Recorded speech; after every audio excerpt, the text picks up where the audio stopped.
మనకి వందనాలు. మీ అందరికీ నా వందనాలండి. ప్రభు మనకి ఈరోజు ఇస్తున్న వాగ్దానం సమూయేలు 2వ గ్రంథము 1వ అధ్యాయము 26వ వచనం. నా యందు నీకున్న ప్రేమ బహు వింతైనది. Praise lord. ఈరోజు ప్రభు మనతో చెప్తున్న మాట ఏంటంటే, దావీదు ద్వారా నా యందు నీకున్న ప్రేమ బహు వింతైనది. అవును, ఇక్కడ ఈ ప్రేమను ఎవరెవరి మధ్య నుంచి మనకు కనపడుతుందంటే, దావీదు యోనాతాను మధ్యన ఎలాంటి ప్రేమ ఉందో ఇక్కడ స్పష్టంగా తెలియజేస్తున్నాడు. యోనాతాను చనిపోయిన తర్వాత దావీదు అతను ఏ విధమైన ప్రేమ చూపించాడు, ఏ విధంగా ఉన్నాడు అనేది చెప్తున్నాడు. స్త్రీ చూపించు ప్రేమ కంటేను అది అధికమైన ప్రేమ అంట. స్త్రీ కొత్తగా వివాహం లేదా కొత్తగా లవ్లో ఉన్నవాళ్ళు వీళ్ళు ఏం చేస్తారంటే, వీళ్ళ ప్రేమ ఎలా ఉంటుందంటే, నిరంతరం ఫోన్లు మాట్లాడుకున్న, నిరంతరం వాళ్ళు ఎప్పటికప్పుడే చూసుకోవడం, ఎప్పటికప్పుడే మిస్ అవుతున్నాను అనే ఫీలింగ్తో ఉండడం.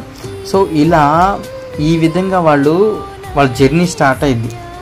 ఈ విధంగా ఉండడం వల్ల వాళ్ళ ప్రేమ అధికంగా ఉంది అనేది వాళ్ళు సమాజానికి కనపరుస్తారు.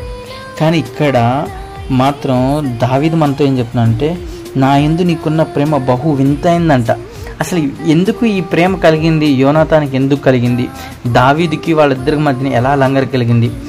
యుద్ధంలో చిన్న వయసులోనే, బాల్య వయసులోనే చిన్నవాడైన దావీదు యుద్ధానికి డేర్ చేసి వెళ్ళేసరికి ఫిదా అయిపోయాడు. ఎవరు? యోనాతాను. నిజంగానే కదా, నేను ఆ ప్లేస్లో ఉండి నేను ఎదుర్కోలేకపోయాను, దావీదు చిన్నవాడైనా ఎలా ఎదుర్కొన్నాడు అనే విషయం మీద అసలు మతిపోయేటట్టు అయిపోయిందంట.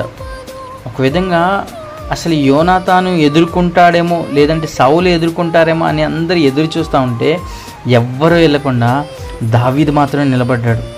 దావీదు జీవితానికి అంత ప్రేమించే వ్యక్తులు, అంతగా ఇష్టపడే వ్యక్తులు, అంటే దావీదుని అంతగా ఇష్టంగా చూసుకునే వ్యక్తులు రావడానికి గల కారణం ఏంటంటే, మొదట దావీదు దేవుణ్ణి మొదట పెట్టాడు. దేవుని ప్రేమను కనుపరిచాడు కాబట్టి ఆ దేవుని ప్రేమ మనుషులందరి ప్రేమ పొందుకునే విధంగా చేసింది. కాబట్టి ఈరోజు ఈ వాక్యం వింటున్న మనము, ఈ వాగ్దానం వింటున్న మనము, ఈ వాగ్దానం చేత పట్టుకున్న మనం ఒక్కసారి ఆలకిద్దాం. నా యందు నీకున్న ప్రేమ బహు వింతైంది. అంతే కదా, ఈ ప్రేమ బహు వింతైందని యోనాతాను గురించి గొప్పగా చెప్పుకుంటున్న దావీదు, దేవుని ప్రేమ వింతైందే కదా.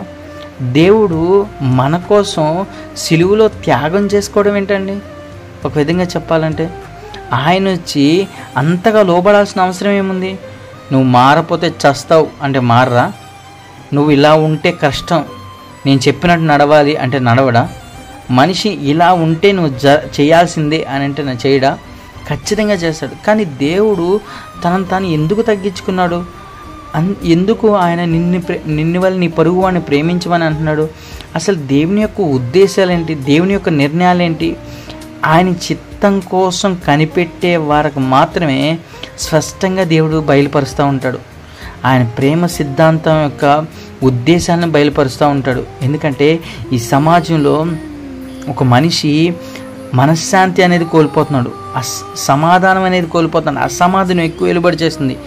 ఆ విధంగా మనిషి ఉంటున్నాడు, సమాధాన ప్రాకారాన్ని కట్టాలనుకుంటున్నాడు, దేవుని ప్రేమను చూపించాలనుకుంటున్నాడు. అందుకనే దేవుని ప్రేమ చూపించాడు కాబట్టి ఈ లోకంలోకి వచ్చాడు.